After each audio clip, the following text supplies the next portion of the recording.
दोस्तों एक बार फिर से आप सबों का रिजल्ट मेकर मिथुन पे स्वागत करता हूं। हम लोग 12th मैथ्स के चैप्टर मैट्रिक्स के ऑब्जेक्टिव स्पेशल को देख रहे हैं, जो एग्ज़ाम के व्यू से काफ़ी महत्वपूर्ण है। तो दोस्तों 17 नंबर तक इससे पहले हम लोग देख चुके थे। ये हमारा तीसरा लेसन है जिसमें हम लोग क्वेश्चन नंबर 18 से देखेंगे। चलिए दोस्तों स्टार्ट करते हैं। क्वेश्चन नंबर 18 में कह रहा है यदि आव्यूह ए के कितने सदस्य हों, 24, मतलब 24 अवयव हों, तो ए के सभी संभव कोटि की संख्या कितनी होगी। इस प्रकार का क्वेश्चन के लिए कुछ नहीं करते हैं, जितना अवयव है उसका फैक्टराइज कर देते हैं। तो 24 को लिखा जा सकता है 1 गुना 24, या लिखा जा सकता है 2 गुना 12, या लिखा जा सकता है 3 गुना 8, या लिखा जा सकता है 4 गुना 6। ठीक है, इसके बाद देखते हैं क्या लिखा जा सकता है। 1 गुना 24 को लिखा जा सकता है 24/1 भी लिखा जा सकता है 24 को। जब 2/12 तो 12/2 भी लिखा जा सकता है। 3/8 को 8/3 भी लिख सकते हैं, क्योंकि 24 अवयव हमें पुराना है। 4/6 है तो 6/4 भी होगा। इसके अलावा और कोई भी साइज संभव नहीं है। अर्थात जिस मैट्रिक्स में 24 अवयव है उसका साइज या तो 1/24 या फिर 24/1 या 2/12 या 12/2, 3/8 या 8/3, 4/6 या 6/4 हो सकता है। इसके अलावा और कुछ भी संभव नहीं है। कुल मिलाकर के 4 4 8 ठो संभव है। जो ऑप्शन नंबर कहाँ पे दिख रहा है हमें? बी में दिख रहा है। चलिए देखते हैं क्वेश्चन नंबर 19 को। क्वेश्चन नंबर 19 कहता है यदि order of A 2/3, order of B 3/2 और ऑर्डर ऑफ सी 3/3, अर्थात एक मैट्रिक्स ए है जिसका साइज 2/3 है, मैट्रिक्स बी का साइज 3/2 है और मैट्रिक्स सी का साइज 3/3 है, तो निम्न में कौन परिभाषित, ध्यान दें, परिभाषित नहीं है। जो नहीं है वाला क्वेश्चन होता है वो थोड़ा ज़्यादा पेचीदा होता है। कर चलिए देखते हैं, कहता है कौन परिभाषित नहीं है। तो देखिए यहाँ पे इस तीनों के बारे में बात कर रहे हैं, सी, ए और बी। हम स्टार्ट करते हैं यहाँ से। यही परिभाषित नहीं है, हम दिखा देते हैं कैसे परिभाषित नहीं है। तो सबसे पहले तो ये देखिए सी है, तो सी का साइज कितना है, ध्यान दें। तो सी का जो साइज है वह 3/3 है। अब देखते हैं अगला कि जो दूसरा क्या है, ए प्लस बी डैश, ए प्लस बी डैश का साइज क्या है। तो ध्यान दें ए का साइज क्या है, ए का साइज क्या है 2/3, ए का साइज है 2/3। और बी डैश, ध्यान दें बी डैश का मतलब बी का ट्रांसपोज, मतलब बी का परिवर्त। तो बी का परिवर्त, बी का साइज क्या है 3/2। तो बी के ट्रांसपोज मतलब बी के परिवर्त का साइज क्या होगा, परिवर्त मतलब रो को कॉलम और कॉलम को रो बनाना। तो बी का जो परिवर्त होगा उसका साइज जस्ट इसका उल्टा हो जाएगा, 2 क्या हो जाएगा 3, अर्थात बी डैश का साइज हो जाएगा 2/3। अब बातों को समझिए, ए का भी साइज 2/3 और बी डैश का भी साइज 2/3। जब जोड़ होता है तो जब तक आव्यूह का साइज बराबर नहीं होता तब तक तो जोड़ घटा होता नहीं है, और उसका योगफल का भी साइज सेम ही रह जाता है। तो ए प्लस बी डैश का भी साइज क्या रह जाएगा 2/3। अब हमें क्या देखना था, अब हमें ये देखना था जो सी इंटू ए प्लस बी डैश संभव होगा या नहीं होगा। तो एक मैट्रिक्स ये हो गया और दूसरा मैट्रिक्स ये हो गया। ये दोनों का गुणनफल संभव तब होता है जब पहला का कॉलम और दूसरा का रो क्या हो जाए, बराबर हो जाए। तो पहला का कॉलम और दूसरा का क्या, रो बराबर हो जाए। क्या ये दोनों बराबर है? 3 और 2 क्या बराबर है? तो 3 और 2 तो बराबर नहीं है, अर्थात सी इंटू ए प्लस बी डैश संभव नहीं है, मतलब यही परिभाषित नहीं है, सॉरी संभव नहीं है, संभव नहीं है। तो ऑप्शन नंबर क्या हो जाएगा, डी। चलिए दोस्तों देखते हैं अगले क्वेश्चन को।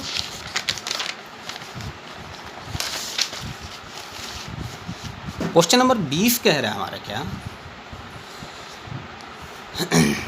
यदि इतना गुना इतना बराबर इतना तो x प्लस वाई का मान क्या होगा। चलिए दोस्तों वीडियो लंबा हो जाता है तो थोड़ा फास्ट करके देखते हैं। तो ये गुना होगा इसके साथ, तो x प्लस वाई किसके साथ गुना होगा, 2 के साथ गुना होगा। तो 2x प्लस 2y हो जाएगा। फिर y किसके साथ गुना होगा, -1 के साथ, तो -y हो जाएगा। और ये किसके साथ, फिर इसके साथ, तो 2x इंटू 2 कितना 4x, और x माइनस वाई इंटू -1, तो -1 इंटू एक्स कितना हो जाएगा -x, अब -y इंटू -1 तो +y बराबर क्या मिल गया आपको, मिल गया 3 2। इससे क्या मिल गया 2x, ध्यान दें, इसके बाद हमें प्राप्त हुआ 2x और 2y माइनस वाई, लिख ही लीजिए, तो 2x 2y माइनस वाई तो क्या हो जाएगा y, यहाँ क्या हो जाएगा 4x माइनस एक्स, तो कितना हो जाएगा 3x प्लस वाई बराबर 3 2। कैलकुलेट करना है, देखिए तो यहाँ से क्या प्राप्त हो जाएगा, 2x plus Y equal to 3, और यहाँ से प्राप्त हो जाएगा 3x plus Y equal to 2। कुछ नहीं करना है दोस्तों, घटा देते हैं, ये घट गया, ये कैंसिल हो जाएगा, 2x माइनस 3x अर्थात माइनस x, 3 घटा 2 कितना 1, अर्थात x बराबर मिल गया हमको -1। x का वैल्यू किसी एक समीकरण में पुट कर देते हैं, सपोज करें यहाँ पे पुट कर देते हैं, तो x की जगह पर -1 यहाँ पुट करेंगे तो ये हो जाएगा -2 इधर आएगा तो क्या हो जाएगा +2, तो y बराबर क्या मिल जाएगा 5, तो y बराबर मिल जाएगा 5। इस प्रकार हमें निकालना क्या था x प्लस वाई का वैल्यू, तो x प्लस वाई का वैल्यू हो जाएगा -1, x का वैल्यू -1 प्लस y का वैल्यू कितना 5, मिल करके क्या दे देगा 4, ऑप्शन नंबर सी। चलिए दोस्तों देखते हैं अगले क्वेश्चन को, क्वेश्चन नंबर 21 क्या कहता है, यदि a तथा b दोनों समान कोटि के सममित अवयव हों तो निम्न में कौन सा सत्य नहीं है, निम्न में कौन सा सत्य नहीं है। ध्यान दें, जब a तथा b दोनों समान कोटि के सममित अवयव होते हैं तो a प्लस b जो होता है वो सममित होता है, a माइनस b भी सममित होता है, AB प्लस BA जो है वह भी सममित होता है। तो AB माइनस BA सममित नहीं होता है, चलिए क्यों नहीं होता है इन चीज़ों को समझ लेते हैं। तो सबसे पहले A तथा B दोनों क्या है सममित अवयव है, अर्थात A भी सममित है और B भी सममित है। तो देखते हैं A सममित है अर्थात A डैश बराबर क्या A, एंड B भी सममित है तो B डैश बराबर क्या B। हमें इसको चेक करना है ये सममित है या नहीं। AB माइनस BA का क्या निकाल देते हैं ट्रांसपोज, तो क्या हो जाएगा AB का ट्रांसपोज माइनस BA का ट्रांसपोज, तो क्या हो जाएगा ये AB का ट्रांसपोज तो होता है B का ट्रांसपोज इंटू A का ट्रांसपोज माइनस BA का ट्रांसपोज, तो ये जो पीछे लिखा वो पहले लिखा जाता है, जो पहले लिखा वो बाद में लिखा जाता है, तो क्या हो जाएगा A dash into B dash. थोड़ा देर पहले हमने बताया था B डैश बराबर क्या B according to question, and A dash बराबर A माइनस A डैश बराबर A और B डैश बराबर B, कहाँ से क्वेश्चन है, ये क्वेश्चन ही बता रहा था A डैश बराबर A और B डैश बराबर B।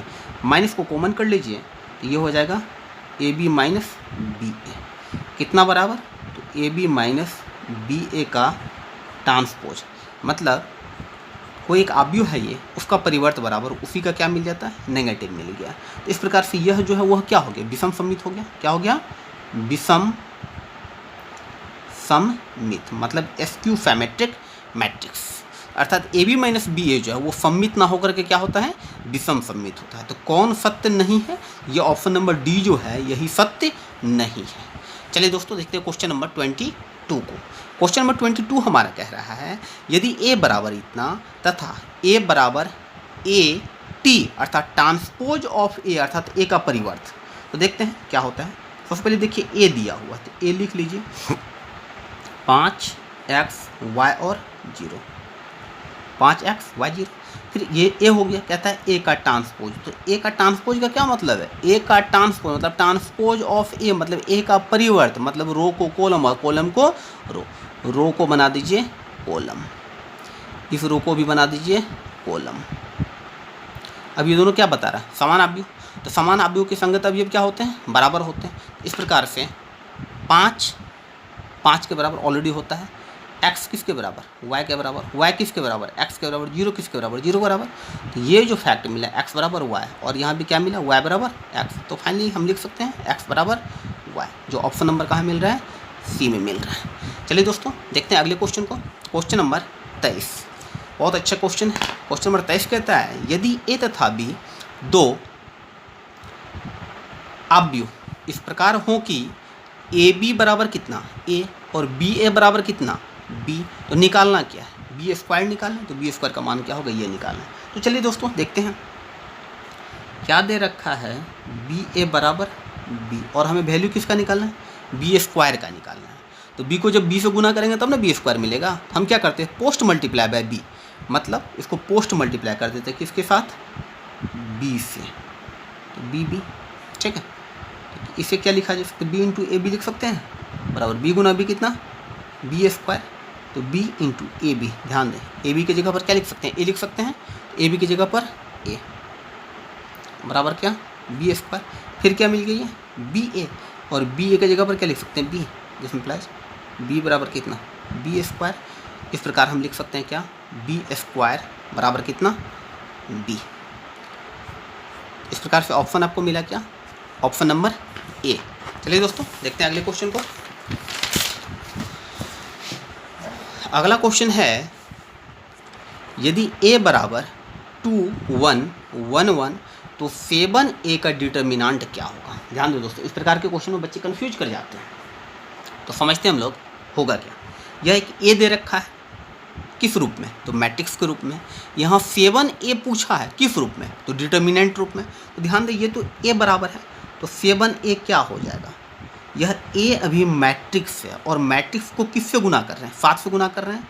तो मैट्रिक्स को किसी संख्या से गुना करने का तात्पर्य होता है उसके प्रत्येक अवयव में उस संख्या से गुना करना, अर्थात 7 से किस में गुना हो जाएगा, सब में गुना हो जाएगा। तो 7 दूना 14, 7 गुना 1 कितना 7, 7 गुना 1 कितना 7, 7 गुना 1 कितना 7। ठीक है, अब हमें क्या निकालना है, 7a का वैल्यू निकालना था जी, नहीं 7a के डिटर्मिनांट निकालना था। तो 7a का डिटर्मिनांट तो क्या हो जाएगा, जो मैट्रिक्स था वो हमारा किस रूप में आ जाएगा, डिटर्मिनेंट के रूप में आ जाएगा। और ये डिटर्मिनेंट को कैलकुलेट करने आपको अच्छी ढंग से आता है। 14 ये कोना कोनी गुना घटा ये कोना कोनी गुना, तो 14 गुना 7 कितना 98 घटा 7 गुना 7 कितना 49, तो 98 में 49 घटाएंगे तो कितना मिलेगा, 49 मिल जाएगा। ऑप्शन नंबर क्या मिल गया आपको, ए। चलिए दोस्तों देखते हैं अगला question, question number 25। Trigonometric function भी दे रखा है इसमें, बहुत अच्छा क्वेश्चन है। यहाँ पे सिंपल सा कह रहा है क्या, लग रहा है क्वेश्चन में थोड़ा सा मिस्टेक है, यहाँ पे ये नहीं होगा। कह रहा है क्या, यदि ये मैट्रिक्स बराबर ये मैट्रिक्स और एक कंडीशन दे रखा है,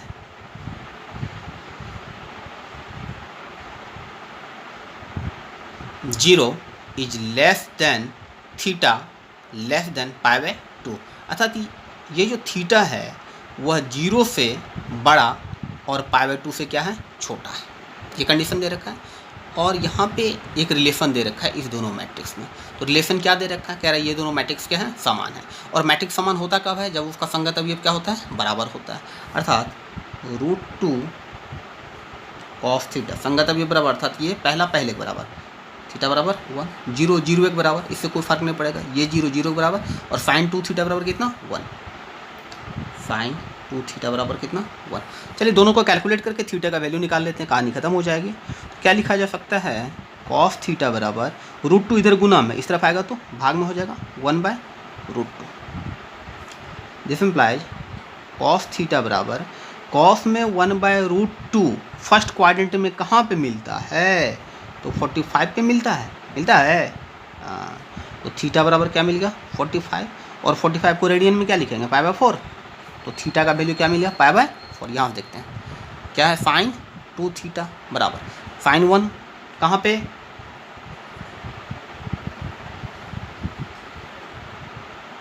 $90 पे, जिसमें प्लस 2 थीटा बराबर क्या मिल गया 90, 2 थीटा इक्वल टू 90°, तो थीटा इक्वल टू 90/2 45 45°, जिसमें प्लस थीटा इक्वल टू कितना मिल गया π/4।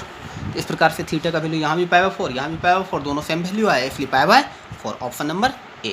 तो चलिए दोस्तों मिलते हैं हम फिर अपने नए वीडियो के साथ। अभी तक मेरे साथ बने रहने के लिए बहुत बहुत धन्यवाद। वीडियो को कंटिन्यू रखें। चलिए।